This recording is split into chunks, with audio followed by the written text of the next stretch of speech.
Welcome to Dark Knight Films Reviews and another classic movie night. Tonight, I will be reviewing White Zombie, released in 1932, directed by Victor Halperin, from a script by Garnett Weston, starring Bela Lugosi, Madge Bellamy, Joseph Cawthorn, Robert W. Frazer, John Harron, and Brandon Hurst. Now, this was an independent film for 1932, and it was fresh off of Dracula for Bela Lugosi. So he followed playing one hypnotic villain to playing this hypnotic villain. And not only that, but this is the first film to feature zombies in it. And these are not the zombies that we know of today. This is more about Haitian zombie rituals than it is about zombies that eat the flesh and everything. And the reason it is called White Zombie is because instead of enslaving a Haitian character, which I believe there are a couple in this, but the reason it's called White Zombie is he does enslave this female character named Madeline Short, as played by Madge Bellamy, and turns her into the White Zombie of the title. And she does a really good job of having this really creepy, blank, mindless-looking expression through the movie when she's in zombie mode. She looks more like she's in a hypnotic trance than she is in a zombie mode. So it's not so much she's a real zombie that we know of today, like I said. This is more she's basically in a trance and everything. So, but Bela Lugosi is excellent in here as Murder Legendre. And he's just so... If it wasn't for him in this movie, I don't think this movie would be as well remembered today as it is because of him. I think this would have been a forgotten film had they not acquired Bela Lugosi to play this role, because he really does make this film with his performance.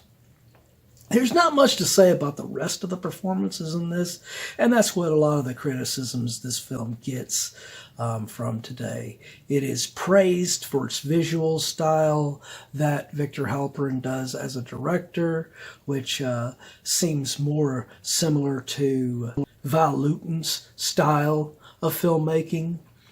And it works for this film, and that's what makes this film work. It's not so much the rest of these performances, although Madge Bellamy, like I said, she's really, really good playing a zombie, playing a hypnotic, entranced woman.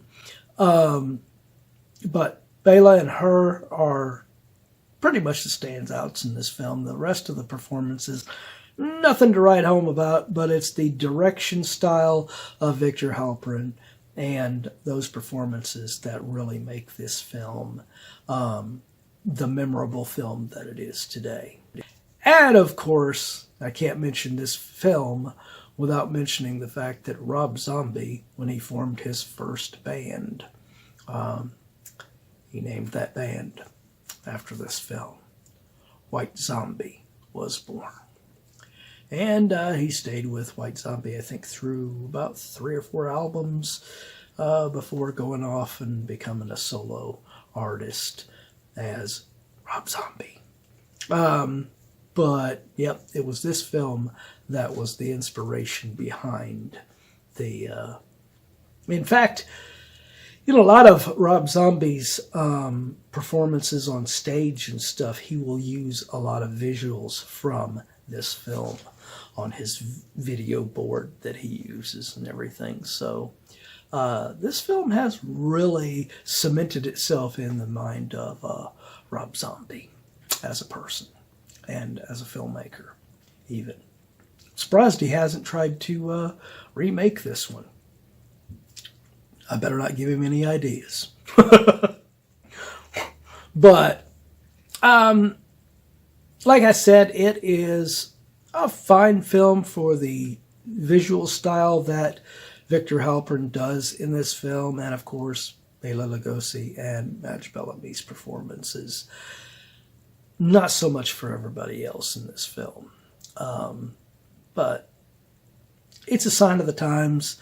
The acting in a lot of these movies from the 30s were not that great. Even Dracula, even though Bela was damn good in it, Edward Van Sloan was really damn good in it, and a few others like Dwight Fry were really good in it. Some of the other performances in that were horrible, and that's just the way the 30s films were, unfortunately. You're going to run into that. And I've come to expect it. So I'm not going to hold that against this film with the rest of these performances. I'm going to look at Bela, Madge, and the great direction that Victor Halperin did on this film for my final rating. And my final review for White Zombie, I am going to give this film a 8.0 out of 10.